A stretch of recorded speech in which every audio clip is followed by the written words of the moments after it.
வணக்கம். தந்தையின் பாட்காஸ்ட் செய்திகளை வாசிப்பது கவிதா சுந்தர். முதலில் தலைப்புச் செய்திகள். நாடாளுமன்ற தேர்தலில் தேசிய ஜனநாயக கூட்டணிக்கு 400 இடங்களுக்கு மேல் கிடைப்பது உறுதி. பாஜகவின் 3வது முறை ஆட்சிக் காலம் மிக பெரும் முடிவுகளுக்கான ஆட்சியாக இருக்கும் எனவும் பிரதமர் மோடி பெருமிதம். ஊழலுக்கு எதிராக தனது போராட்டம் தொடரும் எனவும் சூளுரை. ஆக்கப்பூர்வமான எதிர்க்கட்சியாக செயல்பட காங்கிரஸ் தவறிவிட்டது. எதிர்க்கட்சிகள் விரைவில் பார்வையாளர் மாடத்தில் அமர்வார்கள் எனவும் பிரதமர் மோடி விமர்சனம். காங்கிரசின் செயல்பாடுகளால் நாட்டிற்கு பேரிழப்பு ஏற்பட்டதாகவும் குற்றச்சாட்டு.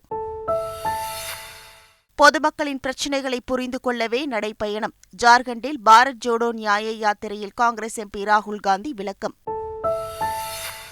நீட், ஜேஇஇ போன்ற நுழைவுத் தேர்வுகளில் முறைகேடுகளை தடுக்க புதிய மசோதாவை அறிமுகம் செய்தது மத்திய அரசு. குற்ற செயல்களில் ஈடுபடுபவர்களை 5 முதல் 10 ஆண்டுகள் வரை சிறை தண்டனை, குறைந்தபட்சம் 1 கோடி ரூபாய் அபராதம் விதிக்கவும் வழிவகை.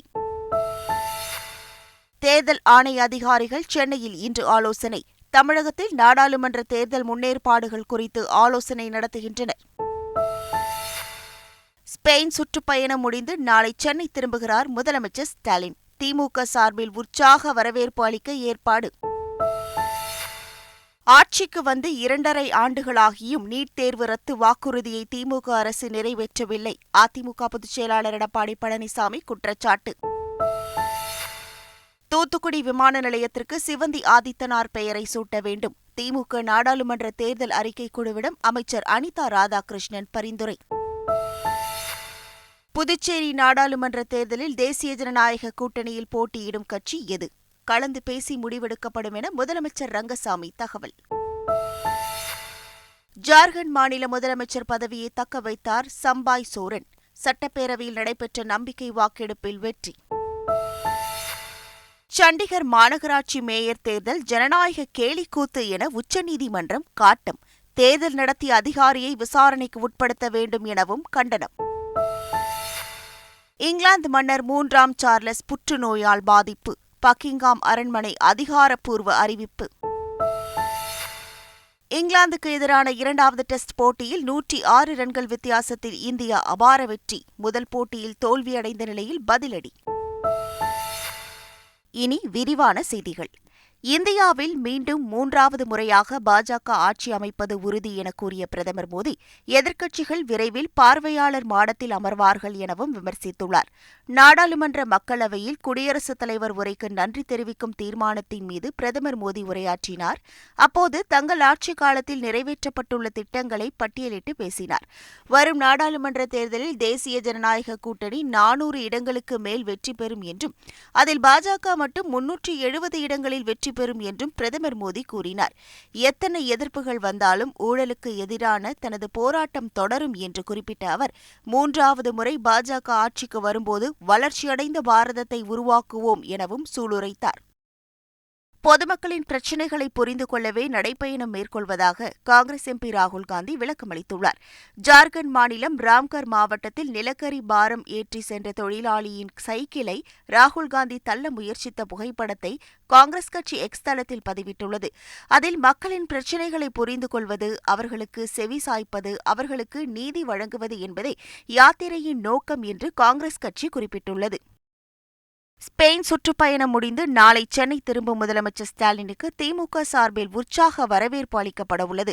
கடந்த மாதம் 27ஆம் தேதி ஸ்பெயின் நாட்டிற்கு சென்ற முதலமைச்சர் ஸ்டாலின் அங்கு பல்வேறு நிறுவனங்களின் நிர்வாகிகளை சந்தித்து தமிழ்நாட்டில் முதலீடுகளை மேற்கொள்ள வலியுறுத்தி வருகிறார். பல ஆயிரம் கோடிகளில் முதலீடு செய்ய அந்நாட்டு நிறுவனங்களும் ஒப்புதல் கொடுத்துள்ளனர். இந்த நிலையில் ஸ்பெயின் நாட்டு சுற்றுப்பயணத்தை முடித்துக் கொண்டு முதலமைச்சர் ஸ்டாலின் நாளை சென்னை திரும்புகிறார். விமான நிலையத்தில் அவருக்கு உற்சாக வரவேற்பு அளிக்க திமுக சார்பில் ஏற்பாடு செய்யப்பட்டுள்ளது. ஒரே கையெழுத்தில் நீட் தேர்வு ரத்து செய்யப்படும் என்று வாக்குறுதி அளித்த திமுக, ஆட்சிக்கு வந்து 2.5 ஆண்டுகளாகியும் ரத்து செய்யவில்லை என்று அதிமுக பொதுச் செயலாளர் எடப்பாடி பழனிசாமி குற்றம் சாட்டியுள்ளார். ஆட்சிக்கு வந்தவுடன் முதல் கையெழுத்து நீட் தேர்வு ரத்து செய்யப்படும் என்று. இன்றைய தினம் கிட்டத்தட்ட 2 ஆண்டு 8 மாத காலம் நிறைவு பெற்றுவிட்டது. இன்னும் இதற்கு விடிவு பிறக்கவில்லை. ஒரு கையெழுத்தில் நீட் தேர்வு ரத்து செய்யப்படும் என்று அறிவிக்கப்பட்டுவிட்டு பல லட்சம் கையெழுத்துக்களை மக்களிடத்திலே பெற்று அதையாவது உருப்படியாக செஞ்சால் என்றால் அதுவும் இல்லை. அண்மையிலே திமுக இளைஞர் மாநில மாநாடு சேலத்திலே நடைபெற்றது. அந்த மாநாட்டிலே, அந்த அரங்கிலே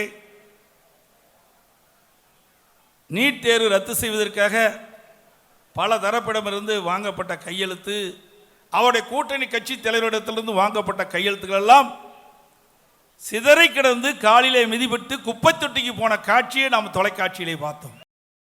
தமிழகத்தில் நாடாளுமன்ற தேர்தல் முன்னேற்பாடுகள் குறித்து தேர்தல் ஆணைய அதிகாரிகள் இன்று சென்னையில் ஆலோசனை நடத்துகின்றனர். விரைவில் நாடாளுமன்ற தேர்தல் அறிவிக்கப்பட உள்ள நிலையில் தேர்தல் ஆணையம் மாநிலங்கள் தோறும் தேர்தல் முன்னேற்பாடுகள் குறித்து ஆய்வு செய்து வருகின்றது. அந்த வகையில் தமிழகத்தில் நாடாளுமன்ற தேர்தல் முன்னேற்பாடுகள் குறித்து தேர்தல் ஆணைய அதிகாரிகள் சென்னையில் ஆலோசனை நடத்துகின்றனர். நாடாளுமன்ற தேர்தலையொட்டி தமிழக பாஜக துணைத் தலைவர் சக்கரவர்த்தி மேலாண்மை குழு ஒருங்கிணைப்பாளராக நியமிக்கப்பட்டுள்ளார். மேலும் தலைமை அலுவலகம், கால் சென்டர், சட்டப்பிரிவு, விளம்பரம், கையடக்க கையேடு, சமூக வலைதளம் என மொத்தம் 38 குழுக்களையும் அதற்கான நிர்வாகிகளையும் நியமித்து தமிழக பாஜக தலைவர் அண்ணாமலை உத்தரவு பிறப்பித்துள்ளார். தமிழகத்தில் 4 முனை போட்டியா அல்லது 5 முனை போட்டியா என்பது தெரியாது என்றும், யார் எந்த அணியில் இருப்பார்கள் என்று சொல்ல முடியாது என பாமக கௌரவ தலைவர் ஜி.கே. மணி தெரிவித்துள்ளார். தூத்துக்குடி விமான நிலையத்திற்கு சிவந்தி ஆதித்தனார் பெயரை வைக்க வேண்டும் என அமைச்சர் அனிதா ராதாகிருஷ்ணன் பரிந்துரை அளித்தார். திமுக தேர்தல் அறிக்கை குழு பொதுமக்களை சந்தித்த நிலையில் பல்வேறு கோரிக்கைகள் முன்வைக்கப்பட்டன. அதில் தூத்துக்குடி விமான நிலையத்தை சர்வதேச விமான நிலையமாக்க வேண்டும் என்றும், அதற்கு சிவந்தி ஆதித்தனார் பெயரை சூட்ட வேண்டும் எனவும் அமைச்சர் அனிதா ராதாகிருஷ்ணன் பரிந்துரை அளித்தார். எம்ஜிஆர் குறித்து விமர்சித்து பேசியதாக திமுக எம்பி ஆர். ராசாவை கண்டித்து திருப்பூர் மாவட்டம் அவிநாசியில் வருகிற 9ஆம் தேதி அதிமுக சார்பில் கண்டன ஆர்ப்பாட்டம் நடைபெறவுள்ளது. இது தொடர்பான அறிவிப்பை அக்கட்சியின் பொதுச் செயலாளர் எடப்பாடி பழனிசாமி வெளியிட்டுள்ளார். தான் செய்தது தவறு என்பதை உணர்ந்து மன்னிப்பு கேட்க மனமில்லாமல் ஆர். ராசா செயல்படுவதாகவும் இபிஎஸ் கண்டனம் தெரிவித்துள்ளார். புதுச்சேரி நாடாளுமன்ற தேர்தலில் தேசிய ஜனநாயக கூட்டணியில் எந்த கட்சி போட்டியிடும் என்பதை கலந்து பேசி முடிவெடுப்போம் என முதலமைச்சர் ரங்கசாமி தெரிவித்துள்ளார். என்ஆர் காங்கிரஸ் கட்சி தலைமை அலுவலகத்தில் நிர்வாகிகளுடன் ஆலோசனை நடத்திய நிலையில் செய்தியாளர்களை சந்தித்த முதல்வர் ரங்கசாமி இதனை தெரிவித்தார். சமீபத்தில் புதுச்சேரி மாநில பாஜக தேர்தல் பொறுப்பாளர் நிர்மல்குமார் சுரானா முதலமைச்சர் ரங்கசாமியை சந்தித்து புதுச்சேரி தொகுதியில் பாஜக போட்டியிட வலியுறுத்தியதாக தெரிகிறது. ஜார்க்கண்ட் மாநிலத்தில் சம்பாய் சோரன் அரசு நம்பிக்கை வாக்கெடுப்பில் வெற்றி பெற்று ஆட்சியை தக்கவைத்துள்ளது. ஹேமந்த் சோரன் கைதிற்கு பின் புதிய முதல்வராக பதவியேற்ற சம்பாய் சோரன் பெரும்பான்மையை நிரூபிக்க வேண்டும் என்று ஆளுநர் சி.பி. ராதாகிருஷ்ணன் அறிவித்திருந்தார். இந்த நிலையில் நம்பிக்கை வாக்கெடுப்பு நடத்தப்பட்டது. இதில் அமலாக்கத்துறையின் விசாரணை காவலில் உள்ள ஹேமந்த் சோரன் போலீஸ் பாதுகாப்புடன் சட்டசபைக்கு அழைத்து வரப்பட்டார். தொடர்ந்து நம்பிக்கை வாக்கெடுப்பு நடந்த நிலையில் 47 உறுப்பினர்களின் வாக்குகளை பெற்று சம்பாய் சோரன் அரசு ஆட்சியை தக்கவைத்துள்ளது. சண்டிகர் மேயர் தேர்தலின் போது முறைகேடு நடந்ததை அடுத்து தேர்தல் தொடர்பான வீடியோ, வாக்குப்பதிவு உள்ளிட்ட ஆவணங்களை பஞ்சாப், ஹரியானா உயர்நீதிமன்ற தலைமை பதிவாளர் அலுவலகத்தில் பாதுகாப்பாக வைக்க வேண்டும் என்று உச்சநீதிமன்றம் உத்தரவிட்டுள்ளது. சண்டிகர் மேயர் தேர்தல் ஜனநாயக கேலிக்கூத்து என்றும், தேர்தல் நடத்திய அதிகாரியை விசாரணைக்கு உட்படுத்த வேண்டும் என்றும் கடுமையாக விமர்சித்த தலைமை நீதிபதி மனு மீதான விசாரணையை பிப்ரவரி 12ஆம் தேதிக்கு ஒத்திவைத்தார். அதுவரை மாநகராட்சி கூட்டத்தை நடத்தக்கூடாது என்றும் தெரிவிக்கப்பட்டுள்ளது. உத்தரகாண்ட் சட்டப்பேரவையில் பொது சிவில் சட்ட மசோதா இன்று தாக்கல் செய்யப்பட உள்ளது. உத்தரகாண்ட் மாநிலத்தில் சிறப்பு சட்டமன்ற கூட்டத்தொடர் வியாழக்கிழமை வரை நடைபெறவுள்ளது. பொது சிவில் சட்ட மசோதாவிற்கு ஞாயிற்றுக்கிழமை மாநில அமைச்சரவையில் ஒப்புதல் அளிக்கப்பட்டது. இந்த நிலையில் டேராடூனில் செய்தியாளர்களிடம் பேசிய முதல்வர் புஷ்கர் சிங் தாமி, பொது சிவில் சட்ட மசோதா நீண்டகாலமாக எதிர்பார்க்கப்பட்ட நிலையில் இன்று சட்டசபையில் தாக்கல் செய்யவுள்ளதாக கூறினார். மத்திய பட்ஜெட்டில் மாநிலத்திற்கான மானியம் மிக குறைவாக இருப்பதாக கூறி டெல்லி ஜந்தர் மந்தரில் மாபெரும் போராட்டம் நடத்தப்படும் என கர்நாடக முதலமைச்சர் சித்தராமையா கூறியுள்ளார். பெங்களூருவில் செய்தியாளர்களை சந்தித்த அவர், காங்கிரஸ் எம்எல்ஏக்கள் மற்றும் அமைச்சர்களுடன் டெல்லி சென்று போராட்டம் நடத்தவுள்ளதாக தெரிவித்தார்.